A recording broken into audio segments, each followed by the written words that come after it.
vos propres fils, et vous êtes fiers. Vous n'êtes donc pas des Africains. Vous n'avez que la peau noire, mais vous n'avez pas du sang africain. Parce que si vous aviez le sang africain, eh bien vous serez révoltés, comme je le suis aujourd'hui. C'est parce que vous n'avez que la peau noire, mais ce n'est pas du sang africain qui coule dans vos veines. Et si peut-être quelqu'un qui me regarde dirait que vous êtes devenus des idolâtres de l'Afrique, mais je dirais que vous n'avez rien compris. Parce qu'on ne peut pas se taire vis-à-vis de cette macabre situation. L'Amnesty International, est-ce qu'il faut qu'on fasse appel à vous?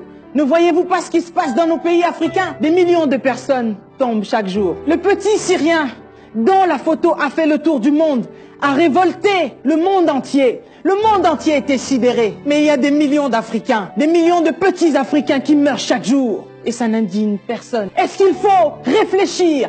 Est-ce qu'il faut s'asseoir sur des tables pour dire quelles résolutions devons-nous prendre pour arrêter cette hémorragie? Nous avons vu 2 Chinois se faire tuer ici en France. Le gouvernement chinois s'est révolté. Mais il y a des Chinois qui prennent possession de nos terres aujourd'hui. Il y a des Chinois qui tuent nos frères, qui les décapitent parce qu'ils viennent demander leur salaire. Parce qu'après avoir travaillé, ils n'ont rien reçu. Et ces Chinois osent tuer nos frères. Et je ne vois pas de chef d'État s'indigner contre cette situation. En Inde, on tue nos frères. Mais je ne vois aucun président s'indigner. Personne ne réagit vis-à-vis de cette situation macabre. C'est un crime contre l'humanité, là. Mais est-ce que vous entendez ce que l'on dit?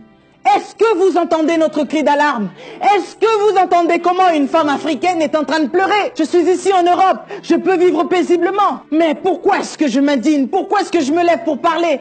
Parce que j'estime que ça ne se fait pas, ce qui se passe là. Nos parents, pendant plus de 20 ans, ont pris le soin d'aider leur famille de l'autre côté en envoyant de l'argent chaque mois. Nous avons enrichi Western Union, nous avons enrichi MoneyGram en envoyant chaque mois de l'argent pour ceux qui sont restés de l'autre côté.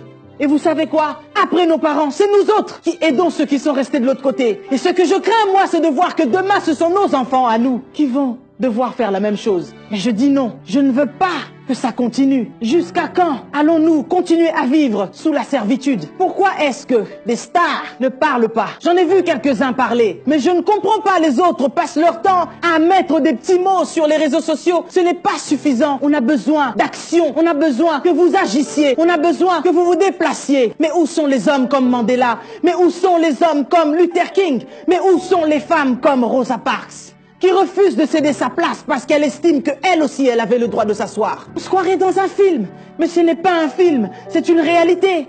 Voilà ce qu'on nous fait en Algérie, voilà comment est-ce qu'on nous maltraite au Maroc. J'ai reçu quelqu'un sur mon plateau qui disait qu'il fallait partir ou mourir.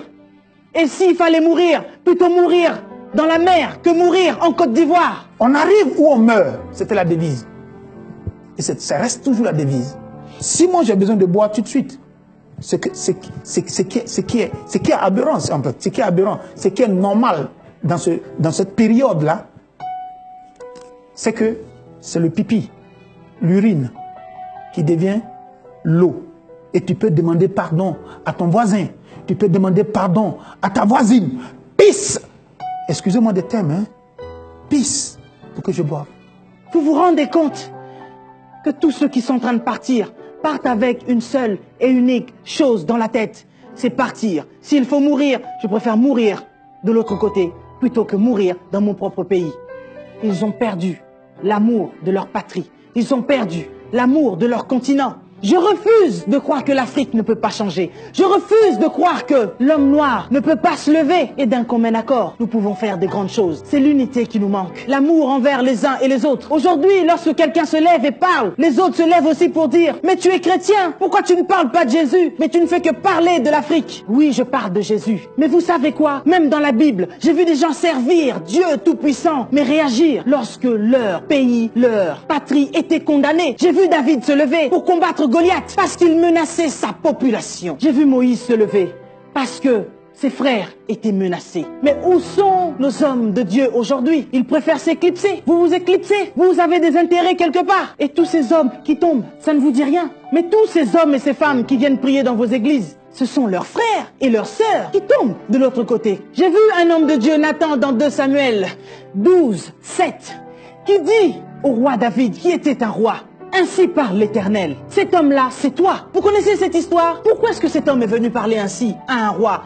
Il a osé lui parler après que ce roi ait tué le mari d'une femme que lui avait ravie. Mais cet homme, avec tant de sagesse, a osé venir parler au roi au péril de sa vie. Parce que David était roi, il pouvait bel et bien le tuer. Mais au nom de son Dieu, il a accepté de parler parce qu'il estimait qu'il fallait qu'il parle. Mais vous autres, vous acceptez de vous taire. Mais où sont donc les Nathans d'aujourd'hui? Où sont ces hommes et ces femmes qui acceptent de se lever au péril de leur vie? Et je dirais donc aujourd'hui, vaut mieux mourir libre d'esprit que être libre mais esclave. Et vous autres, bas dignitaires, dernières dames, vous vous faites tellement mater que l'on vous prend pour des tapettes. Vous êtes des chevaliers sans tête. Voilà pourquoi l'Afrique a tant de dettes. Nous sommes en deuil et vous, vous êtes en fête. Quelle perte de vous avoir au sommet de nos têtes. Alors dites-nous, vous êtes des chefs d'État ou des bêtes d'État? Vous ne voulez pas vous lever? Eh bien, sachez-le qu'avec vous ou sans vous, notre Rédempteur, notre Dieu, se lèvera le dernier. Que Dieu bénisse l'Afrique, mais vous autres, que Dieu vous punisse.